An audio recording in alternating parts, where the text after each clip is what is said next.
Chase Sherman, man. I mean, it's so funny that we got to watch him so much younger in his career. He's not even past his like early 30s. He's starting to make a comeback in the UFC. His fight against Ike Villanueva, I mean, how good was that? I just thought it was a really, really good performance of an improving striker that we've seen kind of get knocked out a little bit. He proved that he can take some big shots because Ike is a good boxer, swanging and banging, baby. You know that's the guy with the famous quote after his last fight. But against Chase, I really think that he was able to land power shots, but then eat some of his own. He got hit with a big body shot and just could not recover up against the fence. Took some big punches. Ref called the fight. And I think Chase Sherman looks absolutely phenomenal now. I think that his overall MMA game was always there, but now he's got some proven ability in the striking department. And in this fight, he's going to need it, right?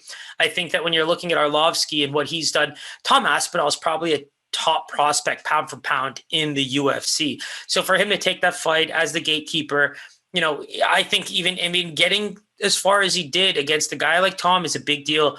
I think that we're going to see a lot of stylistic matchups just get overrun by a guy like Tom, who's a great boxer, a perfect heavyweight when it comes to athleticism, and can move like a middleweight. I think that's going to be the scariest thing. So I'm really excited to watch him fight moving forward. But on top of that, when you're looking back at some of the things that Arlovski's done, Tanner Boser was a great little prospect that he kind of, was able to read very easily, just knew to watch out for some of those strikes and was just a better fighter. I think that he won that in a smart way. The fight IQ is there.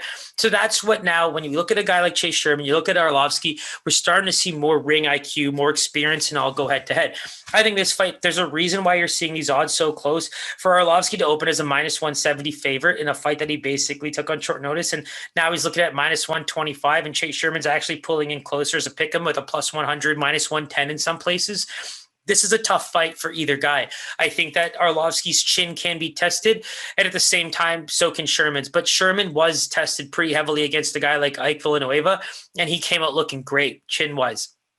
Arlovski, on the other hand, I think that he's able to roll with punches really well, and depending on the fighter and the power they punch with, I think that that's going to be the biggest concern. And Chase Sherman is punching with power. Ike Villanueva has a chin as well, but he could not hit that body. He could not deal with that body shot. And the rest of those flurries coming in after the fact were the cherry on top. So in this case, I think if I'm Arlovski, maybe there's the opportunity for taking this to the ground and do some classic ground and pound style. But, Chase Sherman's going to be looking like a true heavyweight with some good power. And I think that with the leg kicks, the strategy coming from Arlovski camp, that's always what we look for with him.